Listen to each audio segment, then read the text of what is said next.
Welcome back to your class of surface chemistry.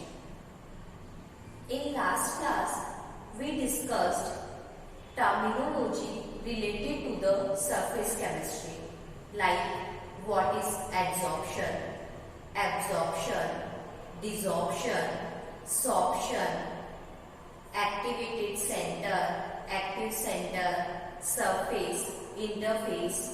Okay, positive adsorption, negative adsorption. Now हम discuss करेंगे आज types of adsorption. It is very important topic. ये जो adsorption के types हम study कर रहे हैं, ये आपके चाहे नीट का एग्जाम हो, जेई का एग्जाम हो या 12th का एग्जाम जिसके लिए हम पढ़ रहे हैं, हर एग्जाम के पॉइंट ऑफ व्यू से इंपॉर्टेंट टॉपिक है और यहाँ से क्वेश्चन आ ही जाता है। तो देखो, टाइप्स ऑफ एड्सॉर्प्शन। एड्सॉर्प्शन जो है वो दो टाइप का होता है। फर्स्ट इज फिजिकल एड्सॉर्प्शन और वी कैन से फिजिसॉर्प्शन,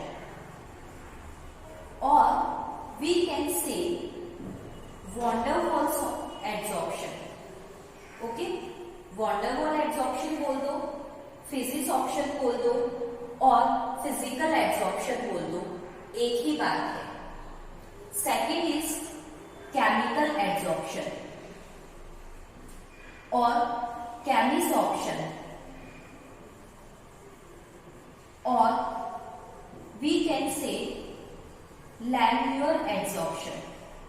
अब तीनों में से कुछ भी बोल दो, एक ही बात है। तो एड्सॉर्प्शन जो है वो दो टाइप का होता है, एक फिजिकल और एक केमिकल। एड्सॉर्प्शन हमें पता है कि ये हमारे पास क्या है, कोई सरफेस है जिसे हमने बोल दिया एड्सॉर्बेंट, यानी कोई सॉलिड या लिक्विड की सरफेस है जिसके ऊपर एड्सॉर्प्शन का प्रोसेस होगा, तो उस सरफेस को हम क्या बोल रहे हैं, एड्सॉर्बेंट। और इसके ऊपर जो पार्टिकल्स आकर एड्सॉर्ब होंगे उन्हें हम क्या बोलते हैं, एड्सॉर्बेट। अब देखो, एड्सॉर्प्शन दो तरीके से हो सकता है, एक फिजिकल और एक केमिकल। फिजिकल एड्सॉर्प्शन जो होता है उसके अंदर जो एड्सॉर्बेंट और यहाँ पे आके जो पार्टिकल्स एड्सॉर्ब हो रहे हैं, यानी एड्सॉर्बेट के जो पार्टिकल्स हैं उनके बीच में weak van der Waal force of attraction present होगा। यानी एड्सॉर्बेट, ये हमारा एड्सॉर्बेट है और ये एड्सॉर्बेंट है।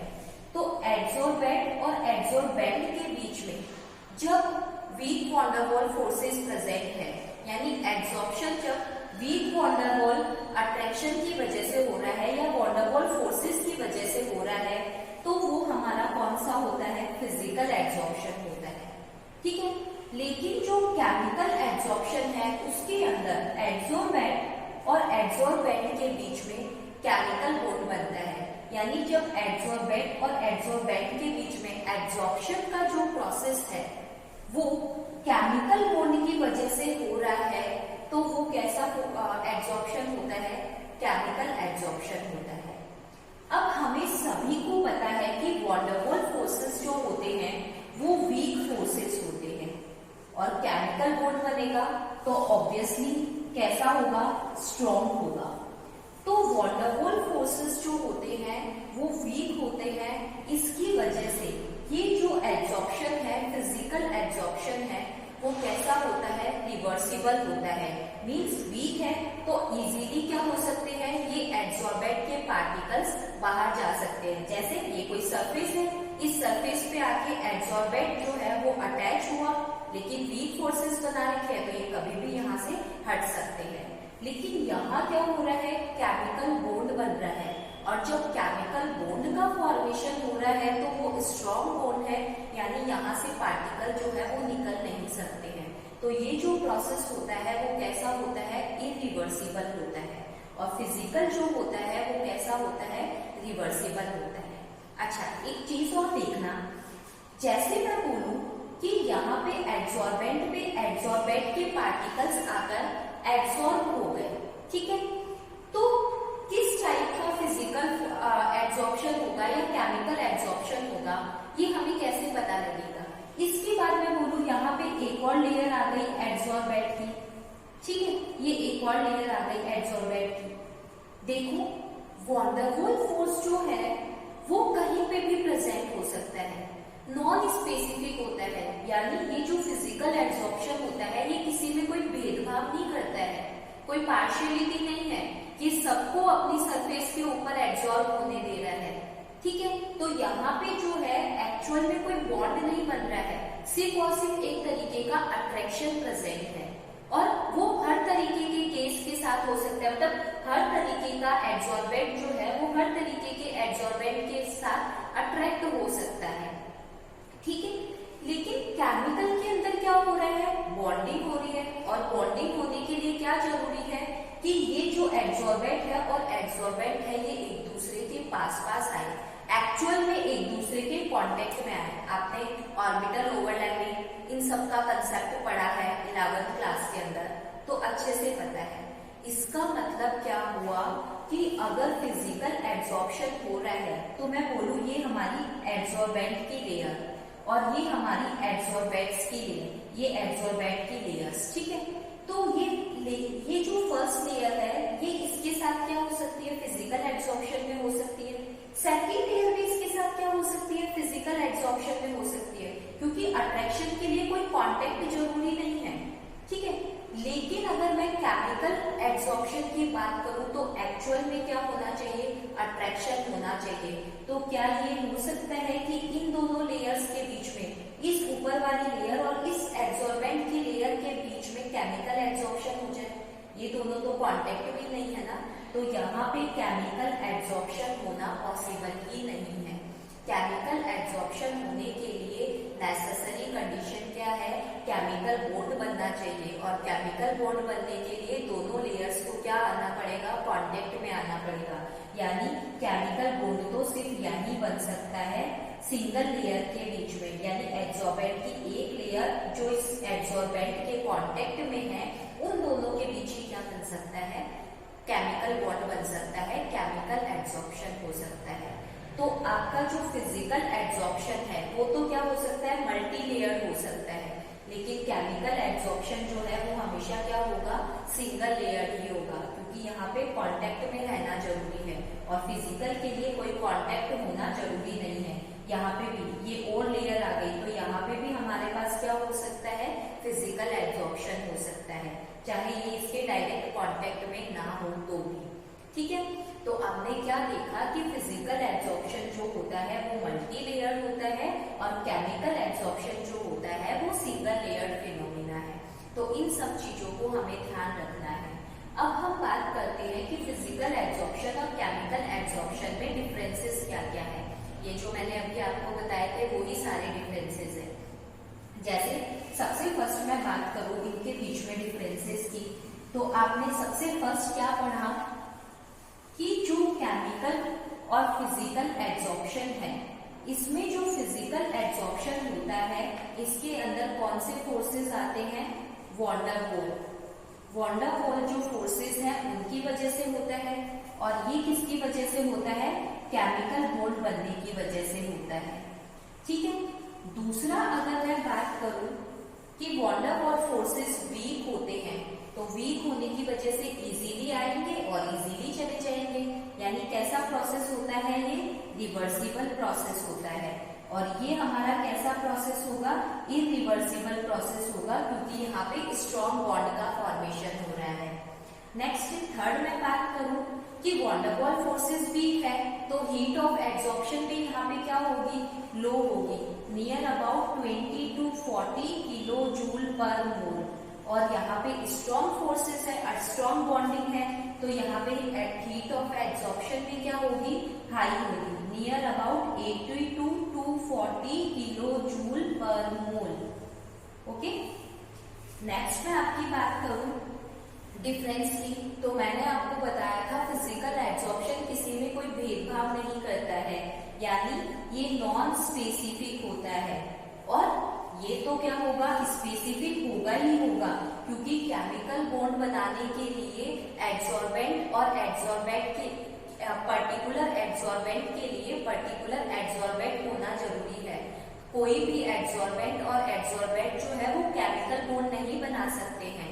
तो ये तो क्या होगा, स्पेसिफिक होगा, और वो स्पेसिफिक नहीं होगा। ठीक है, फिर उसके बाद फिफ्थ मैं बात करूं कि यहाँ पे जो आपका फिजिकल एब्जॉर्प्शन है इसमें टेम्परेचर का क्या इफेक्ट होता है। तो यहाँ पे क्या होता है, अगर हम टेम्परेचर को इंक्रीज कर दें तो वीक ही तो है, तो वीक वॉन डर वाल फोर्सेस ही तो है। अगर हम टेम्परेचर को बढ़ा देंगे तो टेम्परेचर को बढ़ाते ही एड्सॉर्बेंट के मॉलिक्यूल्स की काइनेटिक एनर्जी ज्यादा हुई और वो यहाँ से भाग जाएंगे। तो टेम्परेचर इंक्रीज करने पर ये क्या होता है, डिक्रीज होता है। यानी टेम्परेचर इंक्रीज करेंगे तो ये डिक्रीज होगा। इसके लिए कैसा टेम्परेचर चाहिए, लो टेम्परेचर चाहिए। और यहाँ पे हमें क्या चाहिए, हाई टेम्परेचर की रिक्वायरमेंट होती है। लेकिन ऐसा मत समझना कि अगर हम टेम्परेचर बढ़ाते ही जाएंगे तो जो केमिकल एब्जॉर्प्शन है आपका वो ऑलवेज इंक्रीज होता जाएगा। ऐसा नहीं होगा, क्योंकि एक पर्टिकुलर टेम्परेचर पे आने के बाद केमिकल बॉन्ड भी क्या होने लगेंगे, ब्रेक होने लगेंगे। ठीक है, तो ये केमिकल एब्जॉर्प्शन, लेकिन कंडीशन क्या है, इसके कंपैरिजन में इसके लिए टेम्परेचर की रिक्वायरमेंट क्या होती है, हाई होती है। और हाई टेम्परेचर क्यों चाहिए, क्योंकि यहाँ पे हमें केमिकल बॉन्ड बनाना है, तो हमें क्या चाहिएगी, एक्टिवेशन एनर्जी चाहिएगी। और उस एक्टिवेशन एनर्जी तक इसको पहुंचाने के लिए हमें क्या करना पड़ेगा, टेम्परेचर को हाई करना पड़ेगा। तो नेक्स्ट डिफरेंस जो है हमारा वो यही आ गया कि यहाँ पे हमें एक्टिवेशन एनर्जी की रिक्वायरमेंट नहीं होती है और इधर हमें एक्टिवेशन एनर्जी जो है उसकी रिक्वायरमेंट होती है। तो एक्टिवेशन एनर्जी तक जब ये पहुंचेगा तभी क्या होगा, हमारे पास केमिकल बॉन्ड का फॉर्मेशन हो पाएगा। ठीक है, नेक्स्ट डिफरेंस हम देखें कि यहाँ पे जो एक्सटेंट ऑफ एब्जॉर्प्शन है वो डिपेंड करता है लिक्विफिकेशन ऑफ गैसेस पे। जितना इजीली गैसेस लिक्विफाई हो पाएगी उतना ही इजीली क्या होगा, फिजिकल एब्जॉर्प्शन होगा। लेकिन यहाँ पर जो लिक्विफिकेशन है उसका कोई रिलेशनशिप नहीं है। एक्सटेंट ऑफ एब्जॉर्प्शन जो है वो लिक्विफिकेशन पे डिपेंड नहीं करता है। यहाँ क्या हो रहा है, जैसे ये कोई एड्सॉर्बेंट है, इसके ऊपर जैसे ही आके एड्सॉर्बेंट हिट करेंगे तो सरफेस पे हिट करते ही वो किस में कन्वर्ट हो जाएंगे, कोई गैस आई, गैस आते ही सरफेस पे हिट करेगी तो वो किस में कन्वर्ट क्या होंगे, वो मॉलिक्यूल्स कंडेंस हो जाएंगे। ठीक है, और कंडेंस होते ही उनका लिक्विफिकेशन होगा। तो जितना इजीली कोई गैस लिक्विफाई हो पाएगी उतना ही इजीली वॉन डर वाल ये फिजिकल एब्जॉर्प्शन जो है वो आपका इंक्रीज होता जाएगा। तो फिजिकल एब्जॉर्प्शन जो है वो किसके ऊपर डिपेंड करता है, लिक्विफिकेशन ऑफ गैसेस पे। जितना इजीली गैस लिक्विफाई हो पाती है उतना ही अच्छा फिजिकल एब्जॉर्प्शन होता है। ठीक है, अब देखो लिक्विफिकेशन कब होगा, किस चीज पे डिपेंड करता है लिक्विफिकेशन। हमने पढ़ा हुआ है ये 11th क्लास में कि लिक्विफिकेशन जो है वो डिपेंड करता है क्रिटिकल टेम्परेचर के ऊपर। तो जिसका जितना ज्यादा क्रिटिकल टेम्परेचर होता है वो गैस क्या होती है, उतना ही इजीली लिक्विफाई हो पाती है। तो इस चीज को ध्यान रखना कि ये जो है वो किसके ऊपर डिपेंड करती है, लिक्विफिकेशन ऑफ गैस के ऊपर डिपेंड करती है। नेक्स्ट डिफरेंस की अगर मैं बात करूं आपके, तो अभी आपने देखा कि फिजिकल एब्जॉर्प्शन जो है वो कैसा प्रोसेस है, मल्टी लेयर्ड प्रोसेस है। ये आपने पढ़ा था कि ये जो है डायरेक्ट कांटेक्ट में आने की जरूरत नहीं है। यहाँ पे क्या हो सकता है, बिना कांटेक्ट के भी सिर्फ अट्रैक्शन फोर्सेस प्रेजेंट होते हैं। तो ये कैसा फिनोमिना होता है, मल्टी लेयर्ड एब्जॉर्प्शन है। और ये कैसा होता है, हमने देखा था अभी कि ये कैसा होगा, सिंगल लेयर्ड एब्जॉर्प्शन होगा। सिंगल लेयर्ड क्यों होगा, क्योंकि यहाँ पे क्या बनता है, केमिकल बॉन्ड बनता है। और जब केमिकल बॉन्ड बन रहा है तो हमारे पास नेसेसरी कंडीशन क्या है, केमिकल बॉन्ड बनाने के लिए कि दोनों जो है वो एक दूसरे के क्या होने चाहिए, डायरेक्ट कांटेक्ट में आने चाहिए। इस तरीके से ये एड्सॉर्बेंट और ये एड्सॉर्बेंट, इन दोनों का डायरेक्ट कांटेक्ट में आना जरूरी है। जब ये डायरेक्ट कांटेक्ट में आएंगे तभी हमारे पास क्या बनेगा, केमिकल बॉन्ड बनेगा। और केमिकल बॉन्ड बनेगा तो केमिकल बॉन्ड बनने से ये क्या हो जाएगा, हमारा केमिकल एब्जॉर्प्शन हो जाएगा। और एक और चीज यहाँ पे वॉन डेर वाल्स फोर्सेस है, तो ये कैसे होते हैं, वीक होते हैं, और ये कैसे होंगे हमारे स्ट्रॉन्ग होंगे, क्योंकि यहाँ पे एक्चुअल में बॉन्डिंग हो रही है, केमिकल बॉन्ड जो है वो बन रहे हैं। तो आपको इन डिफरेंसेस को ध्यान में रखना है कि यहाँ पे वॉन डेर वाल्स, यहाँ केमिकल, ये रिवर्सिबल और ये इरिवर्सिबल, ये लो टेम्परेचर मतलब लो हीट और यहाँ पे हाई हीट, ये नॉन स्पेसिफिक, ये specific, multi layered, single layer, फिर टेम्परेचर इसके लिए लो और इसके लिए हाई, एक्टिवेशन एनर्जी की रिक्वायरमेंट यहाँ होती है, यहाँ पे नहीं होती है, ये लिक्विफिकेशन जो है उसके ऊपर डिपेंड करता है और ये लिक्विफिकेशन जो है उसके ऊपर डिपेंड नहीं करता है। अच्छा, दोनों के अंदर एक जो कॉमन चीज है वो है प्रेशर, कि एक्सटेंट ऑफ एब्जॉर्प्शन, चाहे केमिकल एब्जॉर्प्शन हो चाहे फिजिकल एब्जॉर्प्शन हो, वो प्रेशर के ऊपर किस तरीके से डिपेंड करता है। केमिकल एब्जॉर्प्शन और जो आपका फिजिकल एब्जॉर्प्शन है, ये दोनों ही प्रेशर को इंक्रीज करने पर हमेशा इंक्रीज होते हैं। इस चीज को ध्यान रखना, केमिकल एब्जॉर्प्शन और फिजिकल एब्जॉर्प्शन दोनों ही प्रेशर को इंक्रीज करने पर क्या होंगे, हमेशा इंक्रीज होंगे। अभी जो हम नेक्स्ट फैक्टर्स अफेक्टिंग पढ़ेंगे उसके अंदर इस चीज को पढ़ेंगे, ठीक है। तो आपको ये चीज जो है उसको ध्यान में रखना है कि प्रेशर का क्या इफेक्ट होता है। तो देखते हैं प्रेशर का इफेक्ट। अब हम नेक्स्ट जो है वो पढ़ते हैं कि फैक्टर्स अफेक्टिंग एब्जॉर्प्शन, कि एब्जॉर्प्शन जो है उसको कौन कौन से फैक्टर्स जो है वो इफेक्ट करेंगे। तो फैक्टर्स जो है इफेक्ट करेंगे, उसके अंदर सबसे फर्स्ट जो हमारे पास आता है वो आता है नेचर बोल दो या सरफेस एरिया बोल दो, ठीक है। नेचर या सरफेस एरिया ऑफ एब्जॉर्बेंट। अब देखो, हर एब्जॉर्बेंट, जैसे मैंने दो एब्जॉर्बेंट ले रखे हैं, ये और ये, अब इन दोनों एब्जॉर्बेंट में कोई भी एब्जॉर्बेंट आके जो है वो एब्जॉर्ब होगा, ये किस चीज पे डिपेंड करेगा, ये हमने पढ़ा है कि जिस एब्जॉर्बेंट का, एब्जॉर्बेंट के ऊपर जो आपके अनबैलेंस्ड फोर्स लग रहे हैं वो अगर हाई होंगे तो हमारे पास क्या होगा, एब्जॉर्प्शन ज्यादा होगा। आपने यही तो पढ़ा था सरफेस केमिस्ट्री के अंदर कि क्या होता है, जो सरफेस के पार्टिकल्स हैं उनके ऊपर जो अट्रैक्शन फोर्सेस होते हैं वो अनबैलेंस्ड होते हैं।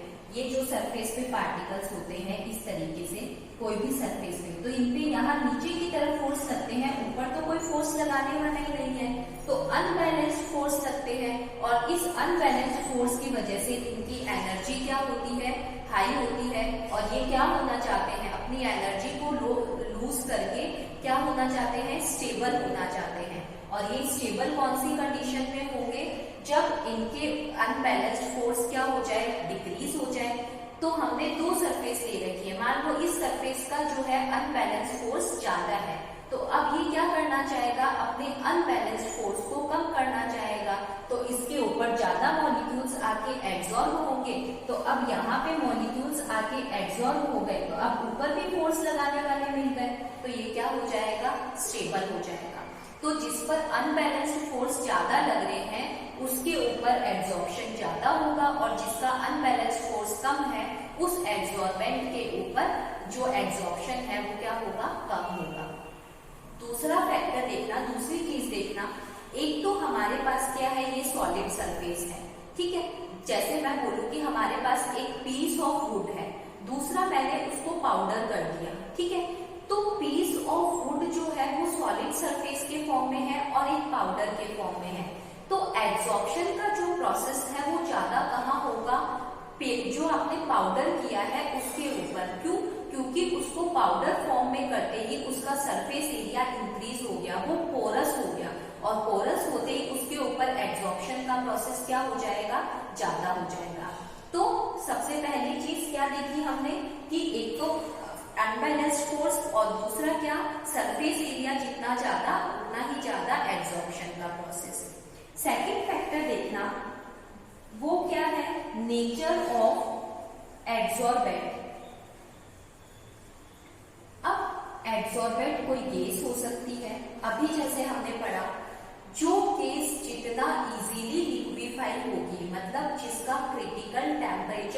जितना ज्यादा होगा वो गैसेस क्या होगी, उतना ही इजीली एब्जॉर्ब होगी।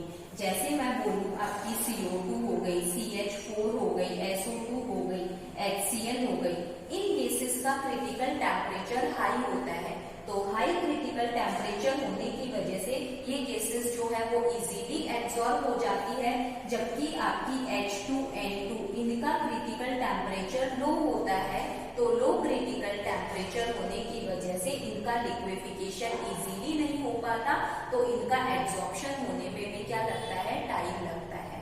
ठीक है, तो जितना ज्यादा क्रिटिकल टेम्परेचर उतना ही इजीली लिक्विफिकेशन, और जितना इजीली लिक्विफाई हो पाएगा उतना ही इजीली एब्जॉर्प्शन होगा, और जितना कम क्रिटिकल टेम्परेचर लिक्विफिकेशन उतना ही मुश्किल से होगा, और जितना मुश्किल से लिक्विफिकेशन होगा एब्जॉर्प्शन भी क्या होगा, उतना ही हार्ड होगा, उतना ही टाइम लगेगा। ठीक है, क्लियर है इतनी चीजें। नाउ थर्ड जो है वो हम बात करते हैं इफेक्ट ऑफ टेम्परेचर, टेम्परेचर के इफेक्ट की। ठीक है, जब हमने प्रेशर जो है उसको क्या कर दिया, कांस्टेंट कर दिया, यानी constant pressure means isobaric process है। ठीक है, अब टेम्परेचर के इफेक्ट की बात करते हैं। तो हमने फिजिकल पढ़ा था और केमिकल पढ़ा था। अगर हम टेम्परेचर जो है, जैसे मैं बोलूं x/m, ये x/m है क्या हमारा, m जो है जैसे ये आपका क्या है, कोई भी एड्सॉर्बेंट है। ठीक है, तो ये एड्सॉर्बेंट जो है उसके लिए, एड्सॉर्बेंट का जो मास है उसके लिए हमने बोला m, और इस पर्टिकुलर मास के ऊपर जितना एड्सॉर्बेंट आएगा, एड्सॉर्ब होगा, उसकी अमाउंट को हमने क्या बोला, x। तो ये तो एड्सॉर्बेंट का मास है, और ये जो एड्सॉर्ब हो रहा है एड्सॉर्बेंट, उसका अमाउंट है, उसकी क्वांटिटी है। ठीक है, तो फिजिकल एब्जॉर्प्शन में क्या होता है, टेम्परेचर को इंक्रीज करने पर जो एक्सटेंट ऑफ एब्जॉर्प्शन है वो क्या होता जाता है, डिक्रीज होता जाता है। लेकिन केमिकल एब्जॉर्प्शन जो है वो हमने पढ़ा था, केमिकल एब्जॉर्प्शन में x/m और ये टेम्परेचर के ऊपर, कि हम जब टेम्परेचर को बढ़ाएंगे तो क्या होगा, बढ़ेगा और फिर उसके बाद कम हो जाएगा। मैंने बताया था अभी कि केमिकल एब्जॉर्प्शन में ये मत समझना कि टेम्परेचर बढ़ाते जाने पे हमेशा बढ़ेगा, एक एक्सटेंट तक बढ़ेगा, मतलब यहाँ तक उसको एक्टिवेशन एनर्जी मिल गई। अब एक्टिवेशन एनर्जी मिल गई तो उसके बाद क्या होने लगेगा, डाउन होने लगेगा, कम होने लगेगा। ठीक है, तो ये हमारे पास टेम्परेचर का इफेक्ट है।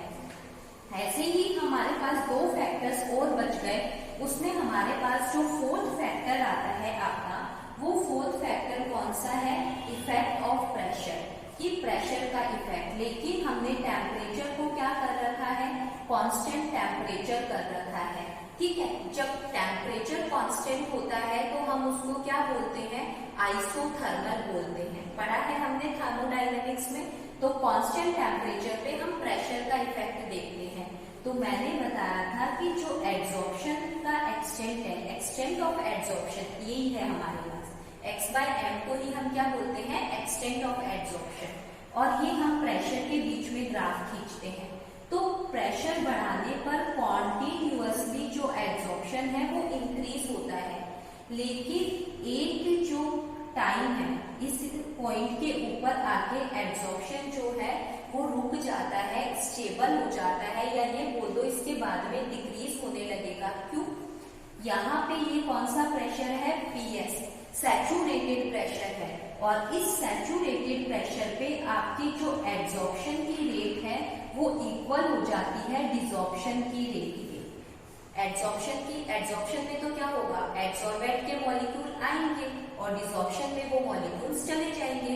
तो इन दोनों की रेट जब इक्वल हो गई तो यहाँ पे सैचुरेशन की कंडीशन आ गई, यानी इक्विलिब्रियम की कंडीशन आ गई, और उस प्रेशर को हम क्या बोलते हैं, सैचुरेटेड प्रेशर। इसके बाद में जो एक्सटेंट ऑफ एड्सॉर्प्शन है वो इंक्रीज नहीं होता है। तो प्रेशर बढ़ाने पे जब टेम्परेचर को हमने कांस्टेंट किया हुआ है तो हमारे जो x/m है, एक्सटेंट ऑफ एड्सॉर्प्शन है, वो कॉन्टिन्यूअसली इंक्रीज होगा। ठीक है, and next point fifth is last जो है वो हमारा है एक्टिवेटेड एड्सॉर्प्शन। देखो एक्टिवेटेड एड्सॉर्प्शन, एक चीज और, प्रेशर का इफेक्ट जो है वो हम डिटेल में और स्टडी करेंगे दो ग्राफ्स के through, Freundlich isotherm and second is Langmuir isotherm. ठीक है, इन दोनों को आइसोथर्म बोल रही हूँ, मतलब टेम्परेचर क्या रहेगा, कांस्टेंट रहेगा। अब एक हम पढ़ते हैं एक्टिवेटेड एड्सॉर्प्शन। हम एड्सॉर्प्शन जो है उसको कैसे बढ़ा सकते हैं, इंक्रीज कर सकते हैं। तो एड्सॉर्प्शन कैसे इंक्रीज होगा, जब हमने इस एड्सॉर्बेंट जो है इसकी सरफेस पे एड्सॉर्प्शन की कैपेसिटी को इंक्रीज कर दिया। एड्सॉर्बेंट की सरफेस पे एड्सॉर्प्शन की कैपेसिटी को इंक्रीज कर देंगे तो उसे ही हम क्या बोलेंगे, एक्टिवेटेड एड्सॉर्प्शन। अभी आपने ये सारी चीजें पढ़ी कि हम कैसे बढ़ा सकते हैं। एक तो हम क्या कर दे, उसका जो सरफेस एरिया है सरफेस एरिया जो है उसको क्या कर दे, इंक्रीज कर दे। हो सकता है ना, अभी हमने पढ़ा था कि एक तो सॉलिड फॉर्म में है और एक पाउडर फॉर्म में है, तो सरफेस एरिया इंक्रीज होते ही एड्सॉर्प्शन का प्रोसेस क्या हो गया, इंक्रीज हो गया। दूसरा एक हमारे पास आता है एक्टिवेटेड चारकोल का फॉर्मेशन। एक्टिवेटेड चारकोल जो है उसके अंदर क्या क्या करते हैं, मतलब हमारे पास एक मेथड है जिसके अंदर हम क्या करते हैं, कोई भी सरफेस जो है उसके ऊपर पहले से जो प्रेजेंट इम्प्योरिटीज है या पहले से प्रेजेंट जो एड्सॉर्बेंट है उनको क्या कर दो, हटा दो। ठीक है, तो उनको हटाते ही अब ये सरफेस खाली हो गई तो ज्यादा एड्सॉर्प्शन होगा। जैसे एक्टिवेटेड चारकोल है, उसको हम कैसे बनाते हैं, जो कार्बन होता है उसको पास करवाते हैं वैक्यूम में से और हाई स्टीम देते हैं, मतलब हाई टेम्परेचर पर स्टीम देते हैं उसको, तो उस कार्बन के ऊपर प्रेजेंट जो इम्प्योरिटीज है वो हट जाती है और वो क्या बन जाता है, हमारा एक्टिवेटेड चारकोल बन जाता है। तो इस तरीके से हम क्या कर सकते हैं, उसके अंदर एक्टिवेशन का जो प्रोसेस है, एड्सॉर्प्शन का प्रोसेस है, उसको इंक्रीज कर सकते हैं। तो हम क्या कर सकते हैं, बाय रिमूविंग इम्प्योरिटीज। अगर हम इम्प्योरिटीज जो है उनको रिमूव कर दे तो हम एड्सॉर्प्शन का जो प्रोसेस है उसको इंक्रीज कर सकते हैं। और अगर हम सरफेस एरिया को इंक्रीज कर दे, एड्सॉर्बेंट के सरफेस एरिया को बढ़ा दे, तो भी हम क्या कर सकते हैं, जो आपका एक्टिवेटेड एड्सॉर्प्शन का प्रोसेस है वो कर सकते हैं। तो ये हमारे पास 5 फैक्टर्स थे, नेचर ऑफ एड्सॉर्बेंट और एड्सॉर्बेंट, टेम्परेचर का इफेक्ट, प्रेशर का effect and last is activated adsorption. ठीक है, अब हम नेक्स्ट जो स्टडी करेंगे वो स्टडी करेंगे फ्रेंडलिच और लैंगमुयर आइसोथर्म। Thank you.